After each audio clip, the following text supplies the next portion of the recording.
Hello guys, hello, this is for Libra.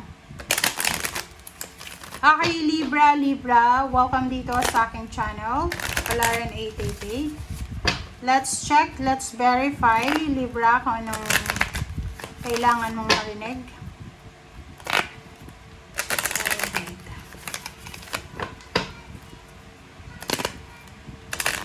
Okay, Libra. Please comment down below if you resonated, guys. Or kung may mga gusto kayong sabihin, opinion, criticism, as long as na hindi below the belt. Kasi ibablock kayo niya ng mga moderators ko. Okay. Okay, so change, Libra. Number 9. Wow, near to completion siya.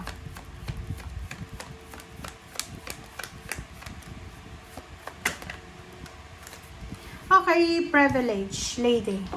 Number 9, number 12. So, ang nakikita ko sa'yo dito, ang nakikita ko sa'yo dito, Libra, meron dito na changes. Okay, there's a changes. From rags to riches. Parang ganon. Biglang yaman. Okay? Hindi ko sinasabi na ngayon to Hindi ko sinasabi na ngayon.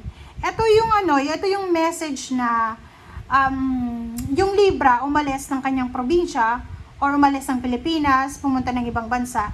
And pagdating niya doon, biglang nag-boom ang kanyang career. Bigla siyang yumaman. Okay? So, nakikita ko dito yung Libra na mag-change ng residence, change ng nationality, change of lahat ng profession, pwedeng yung negosyante, naging negosyanteng famous, parang ganon. Alright, so yun ang nakikita natin na first message para sa'yo.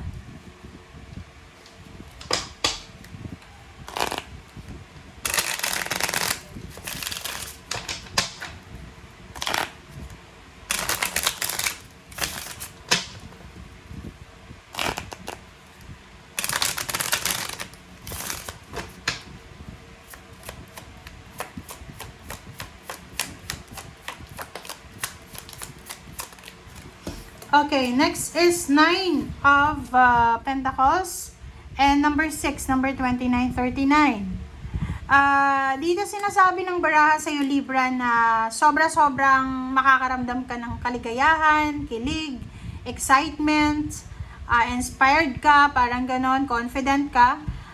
Maybe there's a new relationship or maybe there's a new source of income. Basta meron dito na rason para maging masaya ka. Ang next mo dito is 6 of Spades, number 29, the mouse.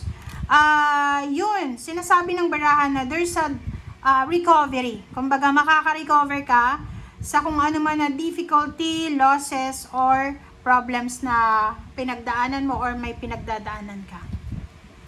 Okay.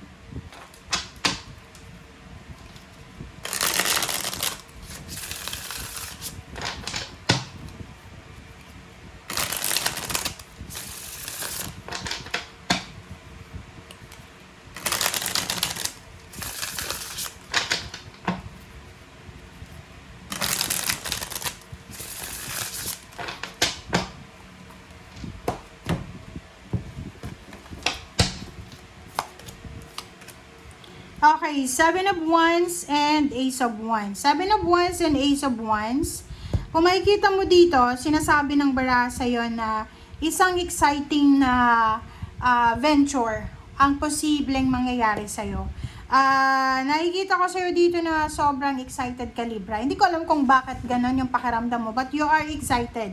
You're excited sa kung ano man to na pinaplano mo, or excited ka sa kung ano man yan na gusto mong gawin, or kung ano man yan, basta excited ka. Nakikita ko sa'yo dito na pwedeng yung rason kung bakit ka excited is because papasok ka sa bagong company, bagong trabaho mo, basta mayroon ditong mga changes, pagbabago na nakikita ko na yun yung rason kung bakit ka excited, masaya, kontento. But there's a 3 of Swords here. Sinasabi ng baraha sa'yo dito na may mga tao sa paligid mo, Libra. may mga tao sa paligid mo na, like for example, nakikita nila na masaya ka. Nakikita nila na masaya ka, and parang malungkot sila. 'Di ba? Parang malungkot sila eh. Nakikita ka nila na nagse-celebrate, maraming success, maraming kumbaga rason kung bakit ka masaya. And then ikaw, tingnan mo siya. 'Di ba? Maraming tao yung hindi masaya sa kung ano yung success na meron ka. Okay. Usaping emotion, family life, foundation to eh. So, sinasabi ng barahan na maraming struggles ka. Yun na nga, eto, magre-recover ka talaga. Pwedeng nawalan ka ng relationship, nawalan ng pera, nawalan ng trabaho, nawalan ka ng tiwala, or whatever man na nawala sa'yo, eto ay may babalik na sa'yo. Kumbaga, there's a stability. Okay? Magiging stable ulit. Queen of Swords, Knight of Wands, and then King of Pentacles. So dito sa barahan mo na to, Queen of Swords, Knight of Wands, and King of Pentacles. Ang nakikita ko sa'yo dito, this is your direction eh. This is your direction. Exciting talaga to na paparating sa'yo. Di ba yung parang hindi ka mapakali eh. Hindi ka makatulog sa gabi kasi excited ka. Etong mangyayari sa'yo ngayon, pwedeng matagal mo yan na pinag-pray, matagal mo siyang minanifest. Financially, you will be super secure and stable. Ay, nako, Libra. Kung makikita mo lang yung baraha mo, diba? Sa ngayon, magpasensya ka muna ha. Matuto kang maghintay kasi yung darating sa'yo ay sobrang prosperous. Diba? Yun yung sabi ko eh, na pag marunong talagang maghintay there's an ending, there's a recovery, there's an accomplishment, achievements. Nakikita ko sa'yo mabilisan to eh. Mabilis na good news, mabilis na balita, mabilis na communication. Pwedeng retirement, end of contract, pwedeng makakatanggap ka ng lump sum of money. Tapos na yung pinapagawa mong bahay. Ano pa ba? Maraming pwedeng possibilities and opportunities ang darating sa'yo.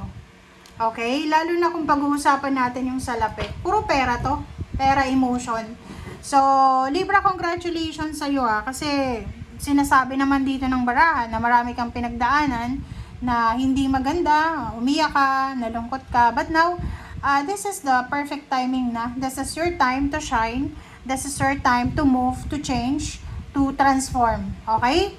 And if there's an opportunity na makapag-enjoy ka, yung celebration, ibigay mo na ng todo yung kaligayahan mo. Okay? Thank you guys. Bye!